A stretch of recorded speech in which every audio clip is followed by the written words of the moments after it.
이 소설은 인생의 역전이라는 보편적인 열망이 어떻게 일상의 완성이라는 뜻밖의 보상으로 치유되는지를 보여주는 거울입니다.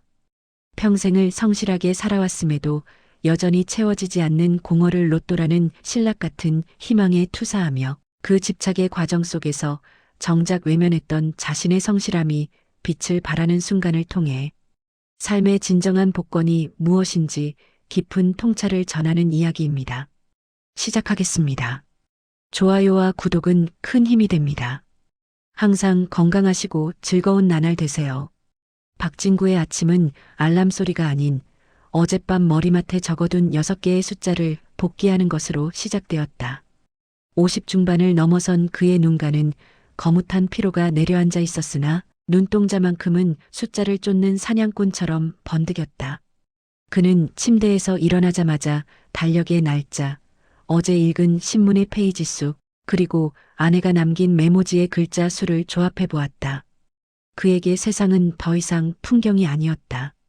그것은 거대한 확률의 집합체였고 해독해야 할 암호문이었다. 진구는 세면대 거울 앞에서 자신의 얼굴을 들여다보며 은조렸다.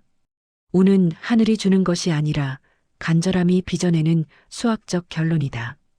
그는 칫솔질조차 6번씩 6세트를 반복하며 숫자에 대한 결벽을 다져나갔다. 회사를 향하는 지하철 안에서도 그의 손은 쉴 새 없이 움직였다.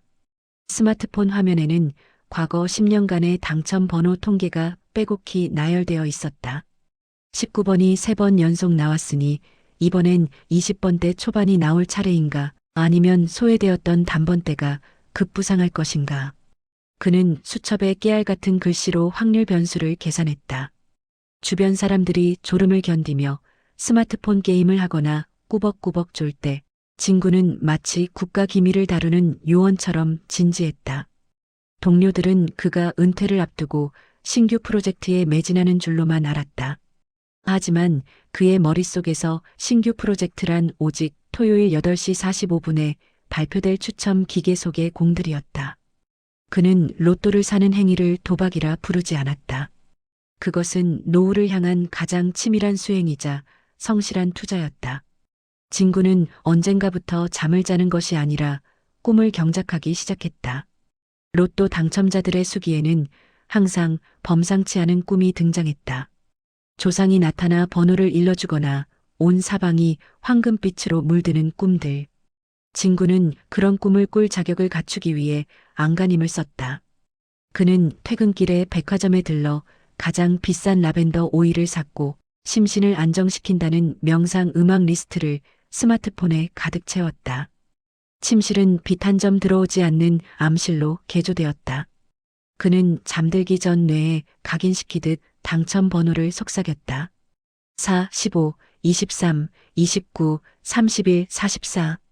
숫자의 울림이 무의식의 깊은 바닥에 닿아 황금 물고기로 변하기를 기도했다.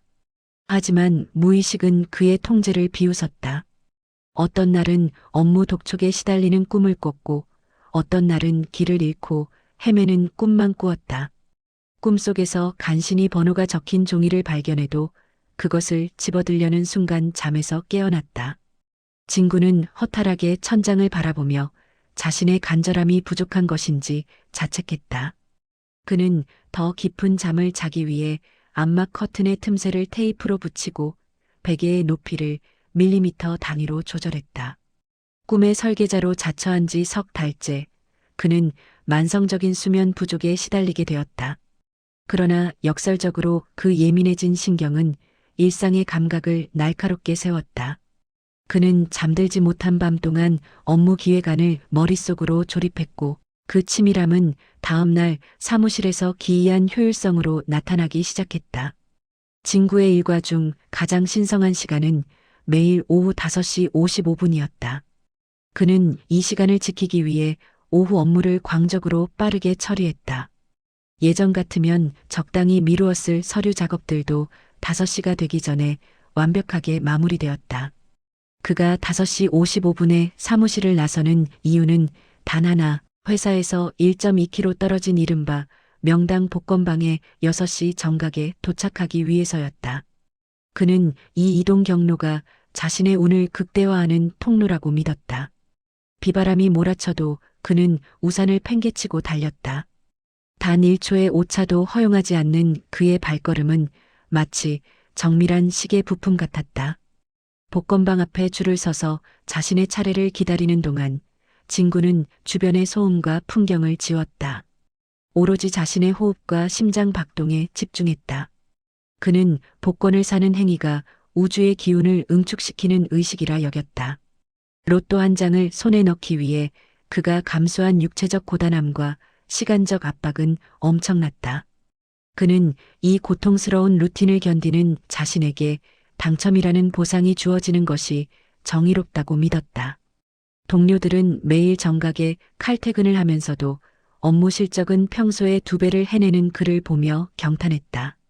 박 부장님, 요즘 무슨 보약이라도 드세요? 일 처리가 귀신 같아요. 진구는 그저 쓴웃음을 지었다. 그는 보약이 아니라 로또를 사기 위한 시간을 벌고 있었을 뿐이었다. 어느 날 진구는 점심시간 식당 영수증에서 7만 7천 원이라는 숫자를 발견했다. 그날 오후 우연히 마주친 택시 번호판의 끝자리도 77이었다. 그는 소름이 돋았다. 이것은 계시였다. 그는 사무실로 돌아와 자신의 로또 수첩을 펼쳤다. 7과 관련된 조합을 분석하던 중 그는 현재 진행 중인 해외 마케팅 프로젝트의 목표 수치와 이 숫자들이 기묘하게 연결되어 있음을 발견했다. 그는 무의식적으로 그 숫자를 프로젝트의 예상 수익률과 타겟 고객군 번호로 대입해 보았다. 숫자의 조합은 완벽한 논리를 만들어냈다. 그는 로또 번호를 조합하듯 프로젝트 제안서를 수정했다. 데이터의 행간을 읽고 징조를 해석하는 그의 감각은 이제 광기에 가까웠다. 그는 사소한 숫자 하나도 놓치지 않고 보고서에 녹여냈다. 경영진은 박 부장의 보고서를 보고 충격에 빠졌다. 단순한 통계 자료가 아니었다. 그것은 시장의 미세한 맥락을 짚어내는 예언서에 가까웠다.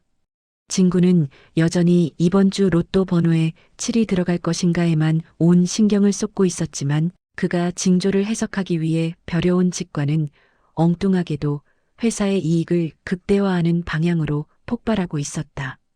그는 자신의 천재성이 발현되는 곳이 복권 기계가 아닌 프리젠테이션 화면이라는 사실을 까맣게 몰랐다. 토요일 밤 추천 방송의 배경음악이 흐를 때 진구는 숨을 멈췄다. 첫 번째 공이 나오고 두 번째 공이 튀어나올 때마다 그의 심장은 바닥으로 떨어졌다. 이번에도 꽝이었다. 하나도 맞지 않았다. 그는 털썩 주저앉았다. 하지만 그는 절망하지 않았다. 아니, 절망할 시간이 없었다. 그는 즉시 자신의 로또 노트를 펼쳐 실패의 원인을 분석했다. 내가 이번 주에 화요일 기도를 빼먹었나? 아니면 목요일 퇴근길에 숫자를 잘못 해석했나? 그는 자신의 정성이 부족했다고 결론지었다. 그는 낙첨된 복권들을 버리지 않고 정갈하게 모아두었다. 그것들은 자신의 성실함이 부족했음을 증명하는 증거물이자 다음 주를 향한 채찍이었다.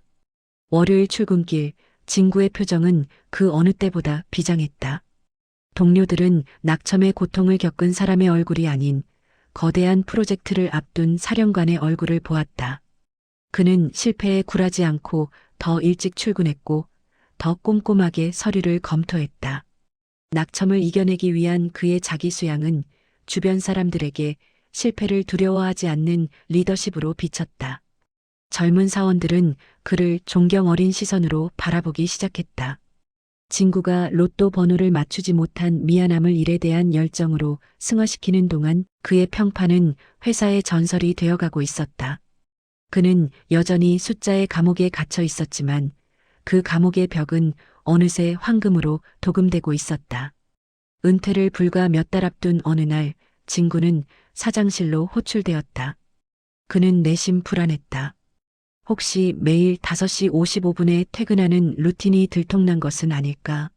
하지만 사장의 얼굴은 더할 나위 없이 밝았다. 박 부장, 자네 이번 해외 프로젝트 실적 말이야. 우리 회사 창립 이래 최대치야. 자네가 숫자를 다루는 솜씨는 정말 신이 내린 것 같아. 진구는 멍하니 사장을 바라보았다. 사장은 그에게 두툼한 봉투를 내밀었다. 특별 성과급이었다. 로또 2등 당첨금과 맞먹는 금액이었다.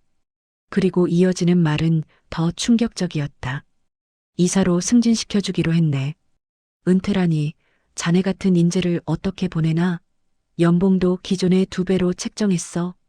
진구의 손이 떨렸다. 그가 로또 자금을 마련하기 위해, 로또를 살 시간을 벌기 위해 미친 듯이 매달렸던 업무들이 그에게 상상치 못한 보상으로 돌아온 것이다. 그는 로또 당첨을 위해 쏟았던 그 지독한 근성과 집중력이 사실은 자신의 몸값을 올리는 가장 확실한 투자였음을 깨닫지 못했다. 사장실을 나오며 진구는 허탈한 웃음을 터뜨렸다. 복권방의 자동기계는 그에게 한 번도 미소를 지어주지 않았지만 그가 복권을 향해 달려온 그 길 위의 땀방울은 정직한 숫자가 되어 통장에 찍히고 있었다. 이것은 그가 설계한 행운이 아니었으나 그가 노력한 시간의 명확한 결론이었다. 이사로 승진한 후에도 진구는 습관적으로 로또를 샀다. 하지만 이제는 절박함이 없었다. 그는 자신이 쓴 로또 분석 노트를 찬찬히 훑어보았다. 과거의 낙첨 기록들과 자신이 해석했던 징조들. 그런데 놀라운 사실이 발견되었다. 그가 로또 번호를 맞추기 위해 작성했던 그 기묘한 수식과 시장 변화에 대한 민감한 반응들은 알고 보니 업계 최고의 데이터 분석 보고서와 다를 바 없었다. 그는 로또를 맞추기 위해 세상을 관찰하며 얻은 그 예민한 감각으로 이미 시장의 파도를 타고 있었던 것이다. 연봉 협상에서 그가 제안받은 금액은 이미 로또 1등 당첨금이 주는 경제적 자유의 상당 부분을 충족시키고 있었다. 진구는 서랍 속에 가득한 낙첨 복권들을 꺼내보았다. 이것들은 종이 조각이 아니었다. 로또에 당첨되기 위해 그가 견뎌온 지독한 시간들의 훈장이었다. 그는 그토록 원했던 6개의 숫자가 사실은 자신의 인생을 바꾸는 열쇠가 아니었음을 깨달았다. 진짜 복권은 그 숫자를 쫓기 위해 매일 새벽같이 일어나고 시간을 아껴 쓰고 실패해도 굴하지 않고 다음을 기약했던 자기 자신의 태도였다. 그는 억대 연봉의 계약서에 사인을 하며 자신이 814만 분의 1의 확률을 뚫고 당첨된 것이 아니라 1분의 1의 확률인 박진구라는 인간의 가치를 스스로 증명해냈음을 알게 되었다. 토요일 저녁 진구는 더 이상 복권방 앞에 줄을 서지 않았다. 그는 아내와 함께 조용한 레스토랑에서 저녁 식사를 했다. 수면 부족으로 하던 눈가는 어느덧 평온한 주름으로 채워져 있었다. 그는 아내에게 고백했다. 여보, 나 로또 당첨된 것 같아. 아내가 놀라며 물었다. 정말요? 언제요? 몇 등이에요? 진구는 웃으며 대답했다. 매일 아침 눈 뜰 때마다. 그리고 당신이랑 이렇게 밥 먹는 이 시간마다. 그는 이제 더 이상 숫자의 감옥에 갇히지 않았다. 대신 그는 자신에게 주어진 시간을 어떻게 하면 더 가치 있게 쓸 것인가를 고민하는 자유인이 되었다. 그날 밤 진구는 암막 커튼을 활짝 열고 잠자리에 들었다. 명상 음악도 라벤더 오일도 필요 없었다. 그는 창밖으로 비치는 은은한 달빛을 받으며 아주 오랜만에 깊고 달콤한 잠에 빠져들었다. 꿈속에서 그는 번호를 찾지 않았다. 그저 끝없이 펼쳐진 푸른 초원을 여유롭게 걷고 있었다. 꿈에서 깨어났을 때 그는 자신의 인생이라는 거대한 복권판에서 이미 최고의 배당을 받고 있음을 확신했다. 로또는 그를 부자로 만들어주지 않았지만 그를 가장 성실하고 열정적인 인간으로 단련시켜 놓았다. 재밌게 보셨나요? 원하는 걸 위해 노력을 하다 보면 언젠가는 좋은 결실로 돌아올 거예요. 항상 긍정적으로 힘내시길 바랍니다. 댓글로 같이 응원해 주세요. 감사합니다.